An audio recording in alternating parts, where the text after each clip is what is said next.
Hello, good afternoon, everyone, and welcome to B&M Care's funding webinar in association with Solid accredited financial advisors, Eldercare Solutions. My name is Angela Hunt, and I'm the Sales and Marketing Director for B&M Care Homes. A warm welcome this afternoon to our existing families joining the webinar today, and also welcome to those of you out there stepping into the world of accessing long-term care for your loved ones and wading through the minefield that is finding ways to fund that care. B&M Care have been operating care homes for 50 years now, and we take the view that providers like us have a real responsibility to share our knowledge with our families as well as the wider community. So today's webinar is part of a series of discovery events that we deliver, which includes the Dementia Awareness webinar and the Virtual Dementia Tour. You can look at our events on our website page, bmcare.co.uk/events. So let's move on to today's event. I will hand you over now to Nikki Cave from Eldercare Solutions, who is going to take you through today's care home funding webinar. Over to you, Nikki. Thank you very, very much, Angela. And I shall endeavour quickly to switch over to a slide which I hope everybody can see. Brilliant. Thanks, Angela. So good afternoon, everybody. First bit of housekeeping, as this is a webinar, don't panic about trying to switch on or off cameras or your mics. It's all taken care of. You will not be able to switch on either. So just sit back and relax, take in the information. It's being recorded, so you don't need to worry about scribbling notes. We will get the recording over either this afternoon or first thing Monday, hopefully this afternoon, and then you can share it with any family members or friends, colleagues, neighbours, anyone else that you think the information might be helpful for, because everyone seems to be quite confused about care funding and how it works. So what our objective is through the event, and I shouldn't keep you for more than 55 minutes or so, what we're going to look at, and I've picked that road sign as an image deliberately because if you haven't dealt with the issue of care funding before, all of those words will ring true. It's very confusing, very bewildering. You can sometimes get misinformation and certainly unclear information. So what we'll look to do as we go through this afternoon is look at these key agenda points. First is a very simple question: who actually pays for a stay in a care home? But it's got quite a complicated answer. So we'll spend a bit of time on that. We'll talk about what's happened to the lifetime cap on care costs that's been announced by previous governments. We'll talk about whether the family home has to be sold to pay for a stay in a care home. And we'll also look at how somebody might be able to protect some of their assets if they're moving into care, to sort of ring fence legacies, making sure that any nest egg, any money that they've put aside to pay for care, to make sure that does last. As we go through the presentation, you'll see our website there, eldercaregroup.co.uk, but I'll also make sure at the end that you do have our contact telephone number and an email. Because this is a webinar, we're not really going to have the ability to sort of take individual questions, but by giving you those contact details, absolutely just drop us a line afterwards, get in touch, and we can give you bespoke, specific information, because we do appreciate everyone watching this will be at different stages of the journey and have different questions. So this is a broad presentation. Anything that doesn't get answered for today for you, do get in touch afterwards. Just before I start going through that agenda, let me give you a bit more of a formal introduction to ourselves, just so you know why I'm here able to give you this information. I'm qualified as an IFA, an independent financial advisor, but obviously an IFA has a very broad remit and would typically be talking about investments, trust planning, pensions, etc. We have been accredited, as Angela mentioned, by the Society of Later Life Advisors, but obviously SOLA is not a company, it's an accrediting body, so you put yourself forward and go through the process, and they decide whether or not you can carry that sort of gold star, that you know what you're doing in the later life space. But of course the later life space means different things again to different people. someone may say that a 65-year-old needing retirement advice is later life. So within Solar, we sit very much at the end of life towards care fees funding. So all we do is advise on solutions for care fees funding. So if you ask me any questions about mortgages or pensions, yes, I've got the qualification, but it's years since I've given that type of advice. So I'm not a very good place to go. Equally, going to an normal, in inverted commas, IFA for care funding advice won't be advisable, because unless they do it all day, every day, they won't know necessarily as much perhaps as a firm like ours would do. So we're very, very niche, and we do this because I, as a member of the public, went through this journey with my grandparents, my family, and we got absolutely no advice around the funding. That's nobody's fault. We didn't know what we didn't know. So we didn't ask anybody for signposting to a professional for advice. We simply sold the family home, used up all the money, and dealt with the consequences of that. And it was only later that I found out that whole scenario could have been avoided with the right advice. So Eldercare was set up by me, my company, to make sure as many people as possible are better informed than we were. So to give you the information we wish we'd had. And whilst we're here doing these events in collaboration with B&M, there's no commercial link there. We're not doing it in partnership from a commercial perspective. We're just doing it to make sure the people that need the information get it at the right time. Because we're having money conversations with people, you would expect us to be, and we are indeed, properly regulated. So you can look us up, typing in Eldercare Solutions on the Financial Conduct Authority website, and you'll easily see us. You should be able to do that with any firm you're taking any type of financial advice from. You should be able to easily find them on that register. Now, I'm actually in Hertfordshire, so many of the B&M homes are reasonably close, but actually location isn't an issue anyway because of this medium.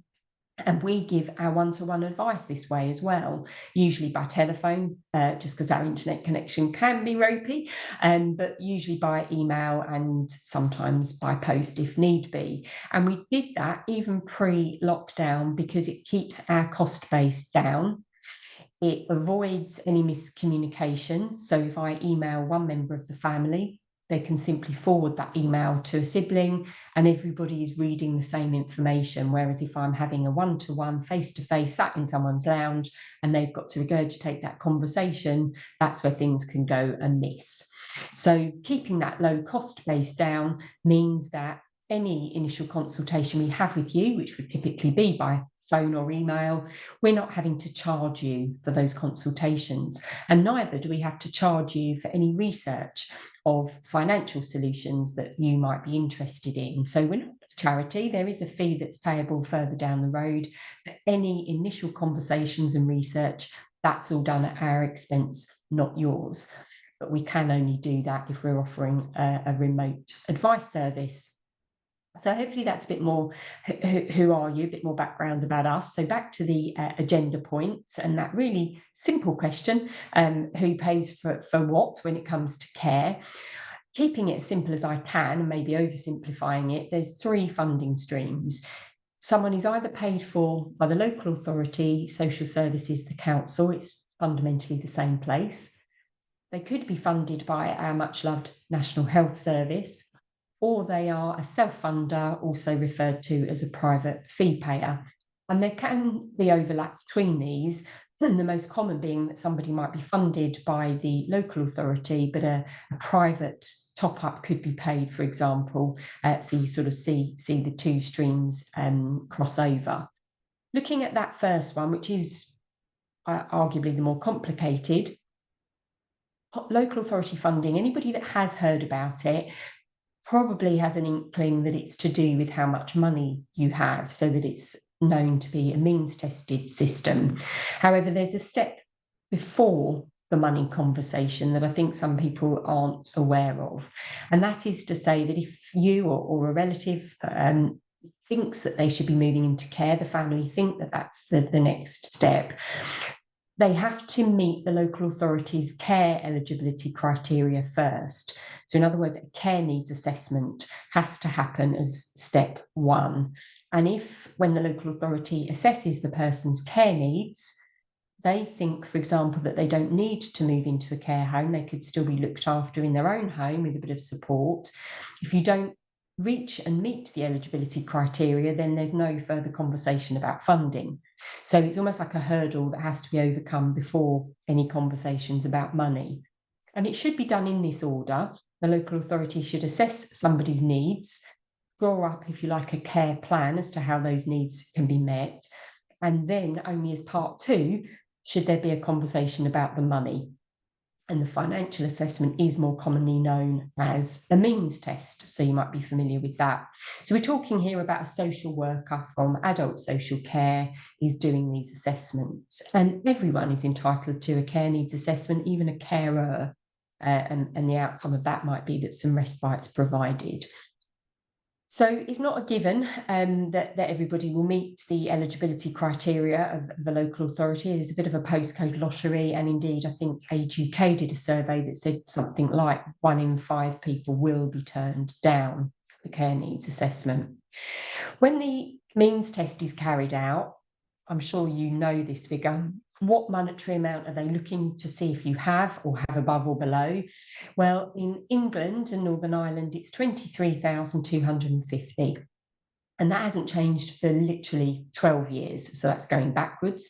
People think it's free in Scotland. It's not. It's just a little bit more generous at about 30,000. It's actually at its most generous in Wales, where the limit is 50,000.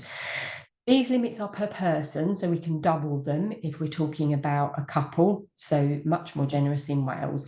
There was due to be a change to our limit in England coming into play next October, but unfortunately that has been scrapped. So we are still looking at a 23,000 threshold, which is really very low, but it is a safety net. It is just there to make sure that no one is left with nothing, and that the state will pick up the tab at some stage. But for most people, they'll have a lot more than that in capital, particularly if they are property owners.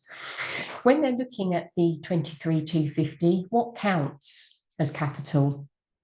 Well, pretty much everything, unfortunately. There are 3 exceptions, however, that I think are worth mentioning. Now, if we are talking about a couple, it's really important to note that it is just the person going into care who's assessed. The person staying at home, the other half of the couple, their capital is not assessed. You were genuinely looked at as individuals, not as a couple. That means if you have things held together jointly, 50% of that is assessed, but anything owned outright by the spouse staying at home, that's not included in the means test. So here there may be a lot to be said for separating out joint accounts. So if there is £100,000 in a joint bank account, put 50,000 into your individual names. So you can't mess with the percentages, but you absolutely are allowed to separate it out to make it clear who owns what. Otherwise, if you keep it all in joint accounts, you could end up spending more. The second exception that affects a lot of people, actually, again, if they're still married, is the family home.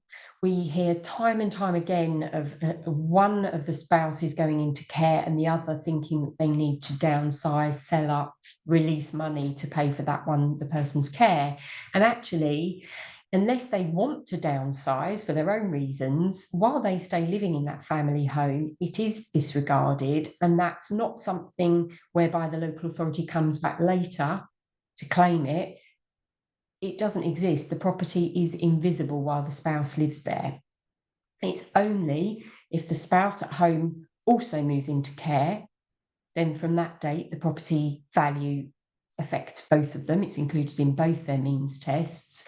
Or if the spouse at home predeceases the one in care, then from that date of death, again, then the value forms part of the means test for the one in care. A relative over 60 living in the property also makes it invisible, but only if that relative over 60 genuinely lives there and hasn't just moved in as the mum or dad moved out into care. So we do hear this a lot.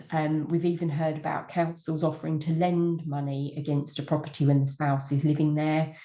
You can't lend money against a disregarded asset. So seek advice if you're unsure about anything I've said here around the property. Come and ask me specifically about your scenario. The third exception, which affects less people, but it affects enough people that I think it's worth mentioning, is that if you have money in an investment bond that includes life assurance, and this would be the type of bond that you would have probably taken out on the advice of an IFA rather than a bond that you would have just bought direct. I don't think you can really buy these without advice. So your prerequisite might be that the IFA needs to have been involved and recommended a bond that includes life insurance. We can spot these easily just from the wording on the policy doc, so just check with us if you're not sure. You can choose to cash them in and use that to pay for care, but you don't have to. The start point is that the local authority wouldn't include a value. Otherwise, pretty much everything. So I am talking now premium bonds, ISAs, stocks and shares, holiday homes, properties that are rented out, shares in a business, cash under the bed, all of that is included in a person's assessment. So you can see why most people would find that they're the wrong side of the threshold and they're not going to get local authority funding. If they do, then it doesn't stop there. Unfortunately, income is included and looked at as well. So when the local authority agrees to pay for somebody and they say how much they're going to pay, they don't give you that as a cash amount and you're able to top that up with your pension, for example. They deduct your pension from it. So they are including your income. So if you have a sizable income and a local authority that doesn't pay a great deal, you'll end up not really getting that from them. And we say this in case you're thinking ahead and thinking, well, if my loved one's money ran out, we know that the local authority might pay around £700 or £800, so we can add mum's pension to that. We can afford to still cover a care home at, £1,100. No, they will take the 300 off what they will pay. If, when they do that calculation, the individual has a spouse that's staying at home, then the spouse at home can keep 50% of the private pension, but otherwise everything, all bar a personal expenses allowance, has to go towards what the council will pay. And as I mentioned there, the local authorities have budgetary constraints. I think we're going to see those constraints get greater and greater, so there's a limit to what they will pay. However, they cannot just say to you, yep, we see that your assets are under the threshold. We pay £700 a week. Go find a care home that will take £700 a week. And you ring all the care homes and they all say, no, we're more expensive than that. You have to go back to the local authority and say, where is this care home place that will meet my loved one's needs, that will charge £700, because we can't find it. And the local authority has to come up with a genuine, real care home place that meets that person's needs that will accept £700, because there may not be anybody that could pay a top-up. So there always has to be a no top-up option offered by the local authority. However, top-ups. There are two situations where top-ups can be requested.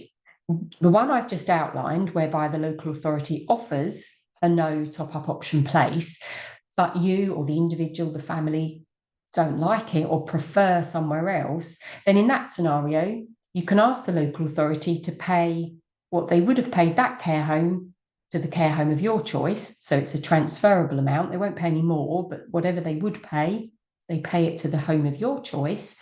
But if that care home is more expensive, then absolutely they can ask for a top-up, and that would have to come from a third party. You can't be your own top-up when you're fully local authority funded. And the other time that a third party top-up could be asked or sought is if you start off as a private fee payer, self-funding, but the money runs out. The care home could at that point ask for a third party to step in and make up the difference if the local authority and the care home haven't been able to sort of negotiate between them and settle on a mutually agreeable fee. So whether this would happen or not depends on what the care home contract says, what conversations took place when you moved into the home, how quickly after you moved into the home the money ran out, and as I say, whether the local authority and that care home could come to some sort of mutually agreeable fee. So this is something to have a conversation with the care home when choosing a home. Be clear on what their stance is. Will they expect full fees to be paid ad infinitum? Are they happy to take local authority funding in the future, but perhaps after a certain period of time? And would a top-up be sought? You should be able to get these answers, but it does obviously vary from home to home. So that's our local authority funding whistle stop. That's our means tested system that you've maybe had some experience of or are familiar with. So hopefully no surprises there. But what you may have read about or heard about was a new system whereby there would at least be a limit put on what you would spend on care. So a lifetime cap on care costs. And this has actually been in the public domain being discussed since 2010, 2011, and indeed a lifetime cap was originally coming in 2014. More recently, the cap was set at £86,000 and was due to come in 2023, was then postponed until next year, October 2025. And at this point in my previous presentations, I would have spent 5-10 minutes talking to you about the cap, showing you that actually it's not an 86,000 cap because it was going to be based on council contributions, not what private fee payers were paying, and there's a big gap. So I actually was able to prove that for most people this was meaningless, but I don't have to spend time doing that because the whole thing unfortunately has now been cancelled. So when Labour came in, they shelved the already rocky looking plans that probably wouldn't have happened anyway, and we're almost back to the drawing board on this, with talk of a national care service being set up, but absolutely no detail and no suggestion as to how this would feed down to you watching this as self-funders. So the message is to sort of carry on with your own provision, knowing that the system is there, but not much else, unless you are going to be potentially funded by the National Health Service. This is a system, the NHS system has been around for a long time. So the NHS you'll be familiar with, you don't pay for your hospital care. Just because you might be in a care home, you would still be entitled to have that funded by the NHS if your care needs are predominantly health care, if they're complex, unpredictable, unstable, the sorts of conditions where you would be on a hospital ward. If you're in a nursing home with high-level nursing care needs, you may be fully funded by the National Health Service. So this is not means tested. And I'm flagging it for you today because it might not be relevant now, but it might be something that features later on in your care journey. So it's just to make you aware of it. There's a really good NHS fact sheet that gives you a lot more detail, but it is almost a specialist topic in its own right. If you don't qualify to have all of your care met by the NHS, you're not deemed to be poorly enough, but you do need some nursing care as opposed to social personal care, then there is something called funded nursing care where the NHS pays £235.88 a week direct to the care home. So often when people are worried about moving from residential to nursing, the difference in cost, if it is just a bit of nursing, the difference in cost can often be met by the NHS, so you don't actually see any change. So be aware of it, perhaps for later on in the journey rather than now.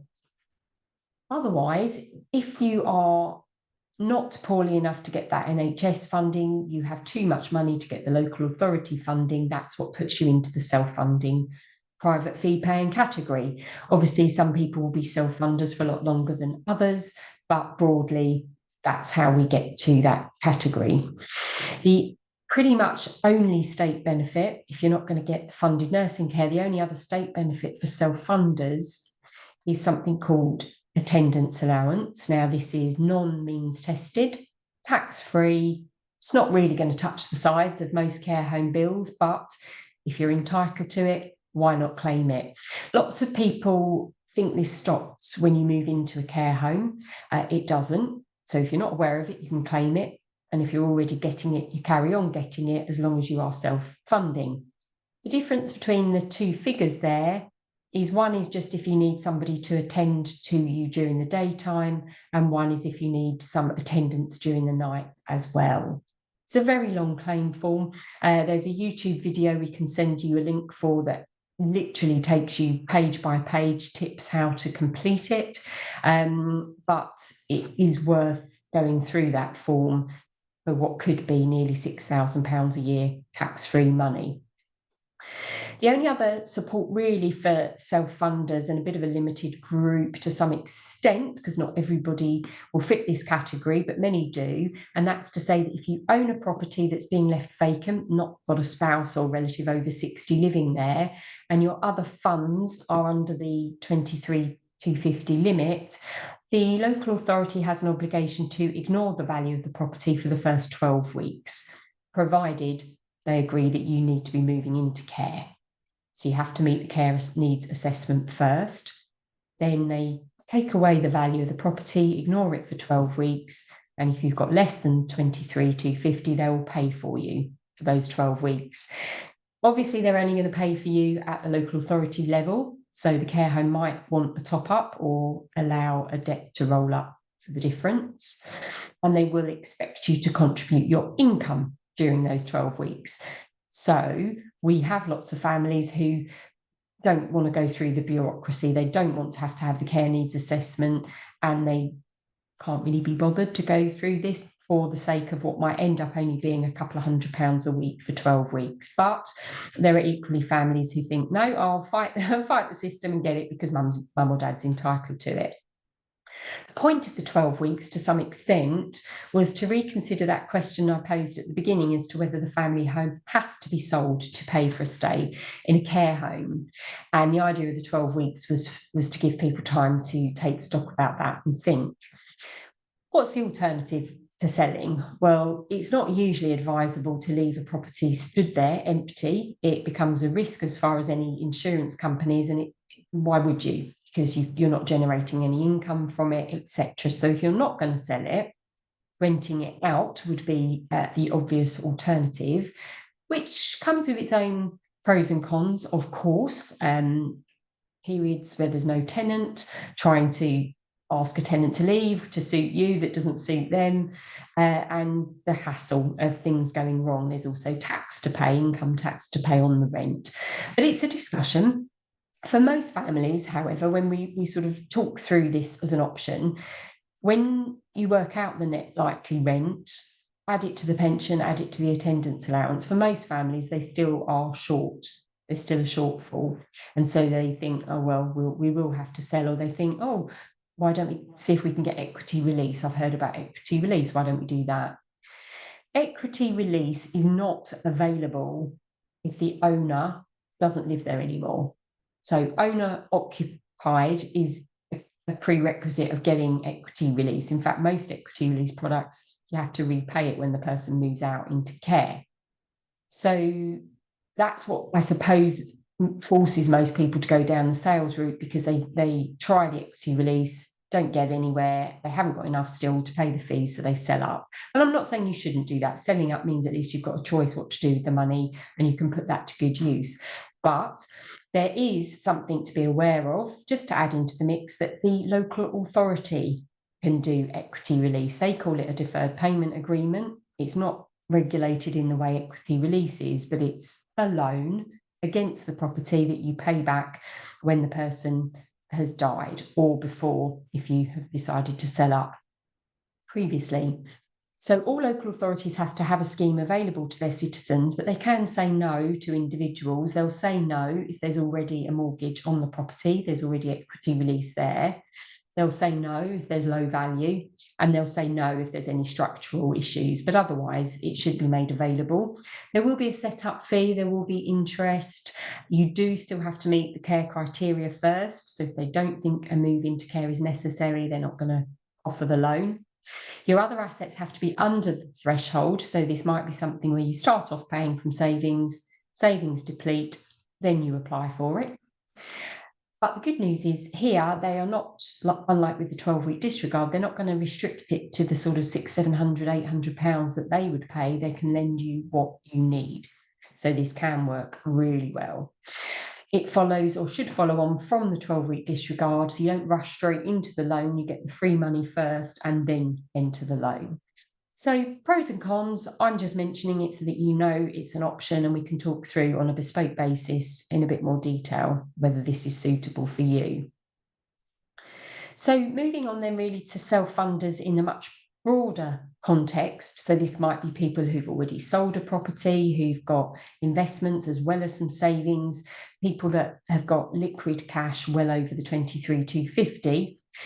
When we talk to these people, and we're normally talking to sons or daughters as power of attorney, that's not always the case, but that's the majority of inquiries that we take.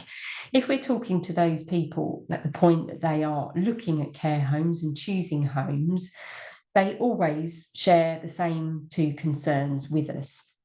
They say, how do I know, without a crystal ball and without knowing how long my loved one will live in care, how can we possibly know if we can afford it? So we can be told what the weekly fee is, but we don't know how many weeks to multiply it by. What they also do is, even if they wanted to guess and say, we have a feeling mum will be in the care home for 3 years, they multiply the fee by 3 lots of 52 and divide that into the savings, and then have perhaps a bit of a panic that the money might not last that long. And what they haven't done, but what we would do with people we talk to, is a bit of simple cash flow forecasting that says, hey, don't forget, the care home fee, the weekly fee, is all inclusive.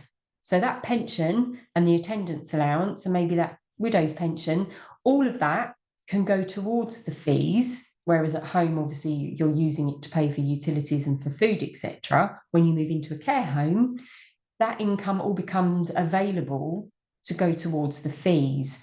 So don't forget to knock that off the weekly fee before you multiply it by 3 lots of 52. And suddenly what looks like a pot of money that will last 3 years, it's a pot of money that might last 4.5 years. So that's our sort of initial tip. And we don't have the crystal ball figure to know how long the person will be in care, but we can make some sensible projections with you. Because the other concern is, what happens if our projections we're wrong and the individual does outlive the capital? What happens if the money runs out? So these are two very, very legitimate concerns, and we won't always be able to address it. Sometimes we'll do those cash flow forecasts, we'll work out that the money at that home, the chosen home, will only last 18 months. Well, then there's nothing we can do to make that not happen. If the person's still in the care home for 18 months, nothing we can do to prevent the money running out. However, the minute we start getting into the realms of 2.5, 3.5, 4.5 years worth of funding available, there is a solution that we will mention to the families, because the odds are they won't know about it. In fact, the odds are 85% of the people we talk to won't know about it. And it's a solution, a financial product, that could alleviate both of those concerns. So I'm not saying it will work and it will work for your scenario. We'd have to have a chat privately, one-to-one, look at the figures.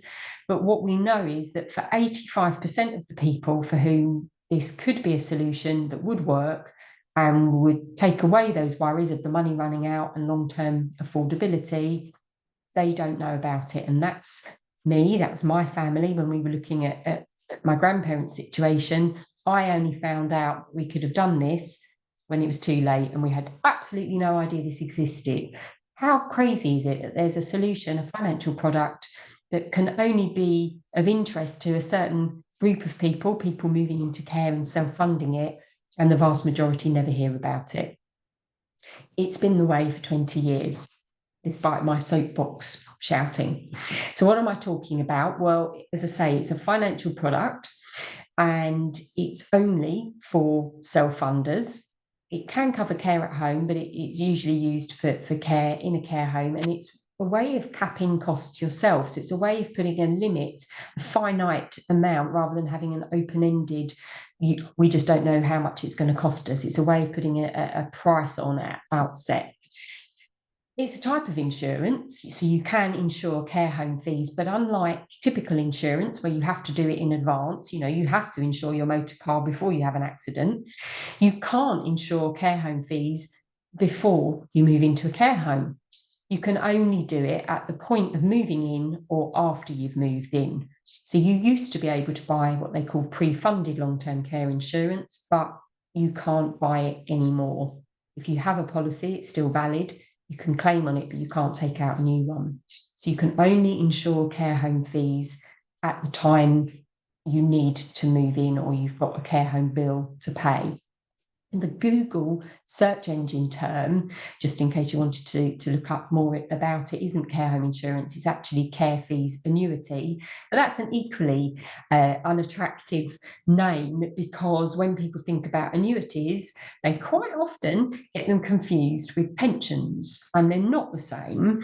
A pension annuity is usually taken out by somebody in their 60s. It's usually somebody who's in reasonable health and could be drawing this income for 30, 40 years. So when the annuity company has a look at what income to pay out in return for being given a lump sum, they've got to take all of those factors into account, that they could be paying out for 30 years. They might need to add indexation to it, inflation proof it, add a widow's pension onto it. So you look like you have this huge pension fund, £1 million that that looks really healthy. You swap it for a pension annuity and you might only get £50,000 a year from it, 3, 4, 5% return. So people often, when they hear about care fees annuities, if they've heard of them at all, might just get told by even somebody in my financial world, where you might get told by an IFA, you don't want one of those, they're expensive. Well, relative to a pension annuity, or getting it muddled with a pension annuity, maybe that's why they're saying it. But the similarity is you're paying a lump sum up front, you're getting a guaranteed income for life, fabulous. But with a care fees annuity, they are taking into account the fact that you might be in your 80s or 90s. You're not a pensioner retiring at 60. They will take into account the fact that you are likely to have some medical issues. They're going to take into account the fact that you need some day-to-day care and support. That's why you're moving into a care home. So they're very bespoke.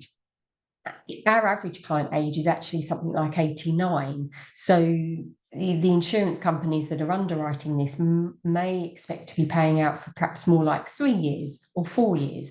So the return that you're getting from your lump sum is much, much greater than you would get from a pension annuity. So just be careful when you sort of hear these sound bites around and somebody dismisses and says, oh, you don't want one of those, they're expensive. My advice is find out and you decide whether that's expensive or not, because you've got two choices really here as a self-funder, and there are only two ways to really pay for care if you're paying for it yourself. You pay as you go, or you pass the risk to the insurance company.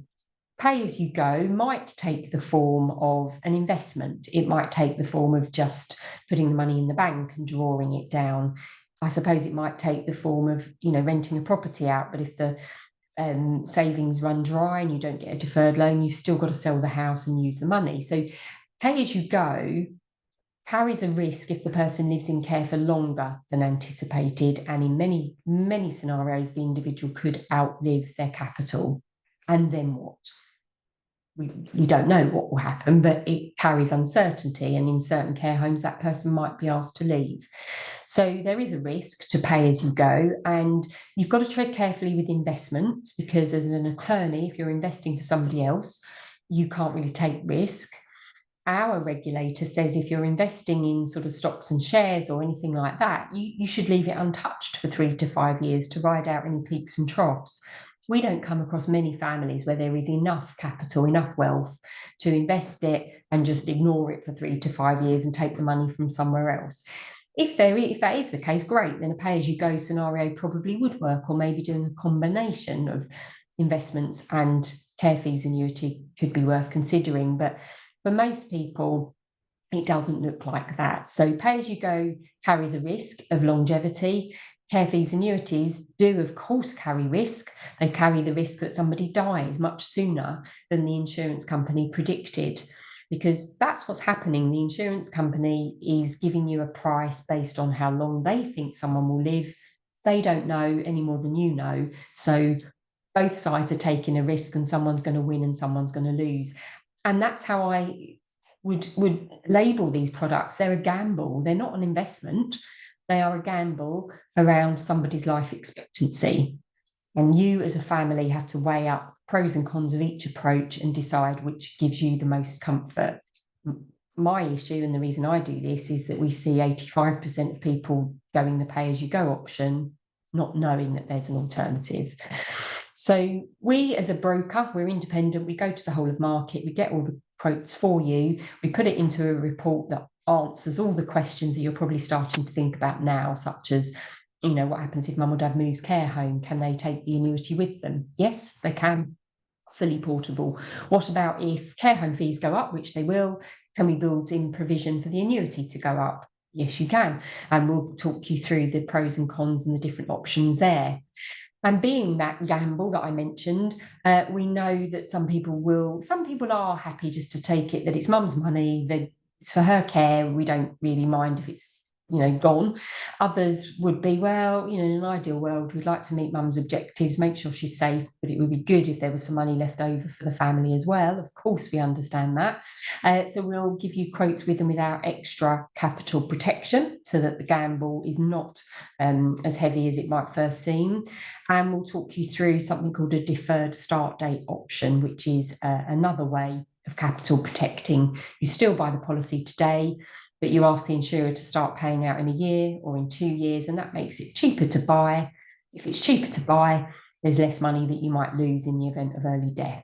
So we'll properly explain all these options for you in the report, together with the obvious things you'll want to know, such as what happens if the insurance company goes bust. And the answer to that is these policies are all covered by the Financial Services Compensation Scheme. They cover your money at bank, no cut-off. If you buy £50,000 a year of income, it's £50,000 a year for life that's protected by the scheme. So let me just take you through a very quick, brief case study to try and make this make a bit more sense, if I've lost you still. We'll look at one of our clients, Mrs. Evans. That's not actually her picture, and we changed her name, but the case study, for all other reasons, is accurate. But please almost forget the figures after you've seen them, because the tendency is to apply those figures to yourself, and every scenario is different. So this is how it worked out for this particular client. It will be different, I'm sure, for yourself. So this lady was 88 and had had a stroke, so could no longer live independently in her own home. She had made connections. She'd been to visit a local care home, gone to a few community events. So she kind of knew where she wanted to move in advance already, but it's different when you're planning ahead to when it actually happens. And now that we're here, and now that she has to move, she and the family were concerned as to whether she could actually afford it. We were talking to her daughter as power of attorney, and she shared with us that mum had always wanted to leave gifts for the grandchildren and had some charities that she wanted to support as well. So how are we going to balance all of that, giving her the peace of mind she can go where she wants to go, even though in her mind it could be a bit expensive, but make sure that there are legacies for the beneficiaries of her will as well. So we took down some financial details, and we can do this with any of you just by email over the phone. It doesn't have to be to the penny. It's just to give a rough idea. Her chosen care home was £1,200 a week, so we annualised that, deducted from it her pensions and attendance allowance, because remember I said we'd always recommend you put income towards the fees, because what else is the income going to be spent on? And that makes the whole thing more affordable, because it reduces the shortfall, the amount of annuity income that's needed. It reduces it from 62,400 to 47,400. So we went to the insurance companies to get quotes for 47,400. Her asset position was that she could cover that for a year anyway herself, and they'd already decided they wanted to sell the property. The property, once sold, would cover that for maybe another 5 years. Once we factor in fee increases, it might not last quite that long, but the principle is she absolutely could go pay as you go. where they put that money, up to them, based around their risk profile. But by our calculations, if she lived till 94 in the care home, and there's no reason, we can look at average statistics, but is your relative an average? Good care also extends people's life expectancy, because of course all the things that could happen to them at home, falls, not taking medication, not eating properly, all of that's negated in a care home. So money absolutely could run out should Mrs. Evans have reached 94, and that was what was worrying the family. So we went off, we got those care annuity quotes, whole of market, gave them an advice report. They sat and discussed that as a family. We weren't involved in that. We were there to answer questions, but we're not there to say you should or you shouldn't. We're just there to present the facts. And the outcome was that the family spent just over 50% of the assets once the property was sold on a care fees annuity, so £165,000, forget this figure because it won't be the same for you, and that pays £47,400 a year for the rest of Mrs. Evans' life, protecting 45% of the estate for those beneficiaries. I think in this case, without going through my notes, they elected for the income to remain the same, even though they knew fees at home were going to go up. But that was because the remaining money, we hadn't really sort of factored in the interest, and they decided to fund fee increases from the interest on the remaining money. So that's how it looked for her, and it gave them that peace of mind. It's a very different graph, of course, because pay as you go, you see the gradual decline. Using a care annuity, you see a huge dent in the estate to start with, and then it flatlines and doesn't run out. In this scenario, she was stripping out, as we said, the interest on that remaining capital for fee increases and personal expenses. If she hadn't done that, then obviously you'd see the line actually start to go up again as the capital started to grow. So it's a choice. It's a choice of two, rather than most people not knowing there's a choice. And the reason people do it, the people to whom this will appeal, are people that do want to ring fence remaining assets and know that there's a specific amount of money going to be left over. And those people who want to avoid the scenario of ever going and asking for local authority funding, because once you have one of these, you're never going to get local authority funding. If it's set up properly, you are never going to run out of money, so you're never going to need to talk to the local authority. Why would you want to avoid talking to them? Well, because you'd only have £23,000 left at this point. So all of your assets have gone by 23,000, not knowing how much they'll pay, not knowing whether the care home will accept that level of funding, and then being at the behest, it's that control situation. And I think it's only going to get worse moving forward in terms of how much the local authority will pay and how many people they're going to have to pay for. It could get tougher about the eligibility criteria. So having an annuity means you don't get state support ever, but you don't need state support ever. You don't lose out. If you were to qualify for NHS funding, you would still have your annuity paid to you and you'd still get your NHS funding. So that's unaffected. We, as said at the beginning, because we are doing this by phone, by email, remotely, we're not having to charge you for doing the research. So if you're not sure if it's for you, you're not sure what the costs will be, it doesn't cost anything to find out. And even before we go through the whole underwriting process, which does involve perhaps writing to a GP, it involves perhaps a care home telephone interview being carried out, it doesn't involve the person, the mum or dad, it all goes on in the background.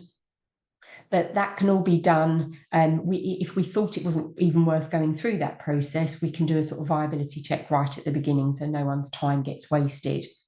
As I said, we're not a charity. So where do we get paid? Well, we get paid if a care fees annuity is taken out. There's a one-off, no ongoing charges, just a one-off fee built into the cost of the quotes that you get. That's paid to us, but only if you purchase. Okay, so it really does mean you can go all the way, get all the advice, get the report, and if it's not for you at that point, the family just can't decide, you walk away and it hasn't cost you anything. These are the 4 insurers that for these products. It is really, really niche. There would be more than 4, I'm sure, if there were more than 15% of self-funders knew about the product. If everybody knew about the product and everyone got quotes, then there might be more insurers in the market. But this is all that we have.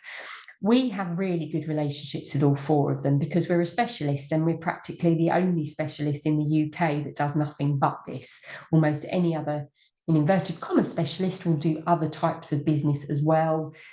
We do nothing but this. So we've got really slick processes. We've got one person employed purely to push through those GP reports and update you as to what's going on. And two of these insurance companies actually chose Eldercare to launch their products through to test the market. So we had the exclusive with Legal & General and National Friendly for about the first year of their product existence. That means that we've got really good relationships with them. When we get quotes, if the prices are close or affordability is an issue, we can often negotiate a discount for you, and often that discount will be larger than our fee. So it actually puts you into a really, really strong financial position. What I would say is, because there is just these four insurers, and because they quote based on medical evidence that's the same regardless of who requests it, you do not and shouldn't instruct more than one broker.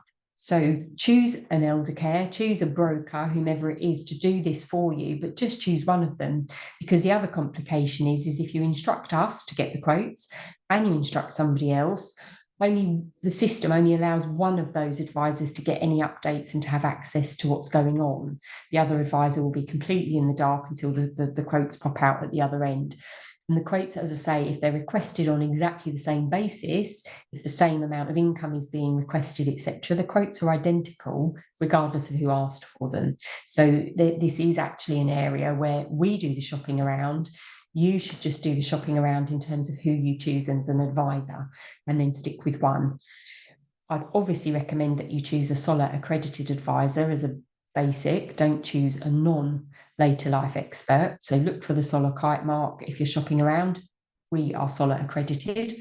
Make sure you can easily find them on the FCA register, which I've already said we are easily found. And then really, I would recommend that you look at client testimonials. That's the best way of knowing whether somebody provides a good service, says what they'll, does what they say, and so on and so forth.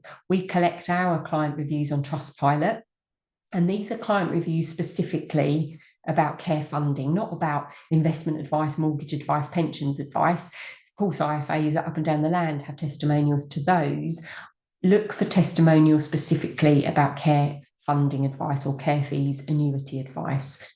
If you can't find anyone with better reviews than us, come to us. We are experts, and this is all that we do. So in closing, I've landed on our website page. I said I'd give you contact details. You can either ring our free phone number, office hours, 0800 082 1155. You don't have to speak to me. My team, Sarah, Michael, Tracy, Roger, are all equally competent and have been doing it a long time. They can answer your questions. You can email us a scenario, a synopsis, and we can respond that way, advice@eldercaregroup.co.uk. But if you land on the specific page of our website, the Care Fee Annuity page, it might be useful. We have a Ready Reckoner on here. You click that little middle button that says request a quote. It asks you the person's age, what their income is, and what the care fees are. And it will work out an average likely annuity cost. This will be for a bog standard immediate plan with no bells, whistles, no increases. And it is just an average. So you have to appreciate what's fed into it is quotes based on people of the same age, but with varying different conditions. So if you're putting in figures and the person is much more dependent, needing much more care than the average, then when you come to get underwritten quotes, they'll probably be cheaper than the calculator said, but it can work the other way as well. So it's really designed just to give you a feel for the cost rather than something to sort of base your decisions on. But if it's in the ballpark, that's when it's worth getting in touch with us to go through the underwriting process and get definitive quotes. When you go through and put in age, income, and fees, it will give you that average cost. There's a section underneath if you want us to get in touch with you, where you then have to put in name, email address, and you have to fill in every field, and then you press the button, and it's only going to reach us if you then get a message on the screen that says thank you. If you don't get as far as the thank you, then it hasn't been sent. we've had a few people recently say, oh, I went onto your online calculator and I never heard back from you. I think it's because they didn't go through and press that last button and make sure all the information was completed. We always get the requests if they're sent. So if you send one and you don't hear from us, please pick up the phone or email us, because it just means that the request never got sent. So hopefully that will be useful information for you to at least give you a feel. But as I say, we can easily give you indications if you know broadly what the person's assets and income are. So thank you. We've reached the end. If you're still awake, you might need more than a cup of tea now, but it's Friday, so that's okay. So what we've covered is hopefully clarified a bit more for you about who actually pays for a stay in a care home, who qualifies for that state support, having to have under 23,000, paying for it if you're above that level, unless you are needing a lot of nursing care, in which case the NHS might pay for you. Being aware that even as a self-funder, you can get some state support in the format of attendance allowance, 12-week property disregards, and potentially a deferred loan that might work for some people. And you are now no longer part of the 85% who didn't have a clue that there was an insurance option and didn't have a clue that there was any alternative than to pay as you go. It might not work for you, but you now know about it and you can start to make steps to investigate it if you think it might be appropriate. So thank you for your attention. Unfortunately, as I said, with this being webinar based, there hasn't been the opportunity for questions, but do get in touch with us afterwards. The event has been recorded, and hopefully this afternoon I'll get that recording across to Angela, and we'll be able to get that out to you. If it isn't today, then as you say, it will be Monday. So thank you so much for joining. Hopefully it's answered all of your questions, and get in touch if it hasn't, and otherwise have a very pleasant weekend.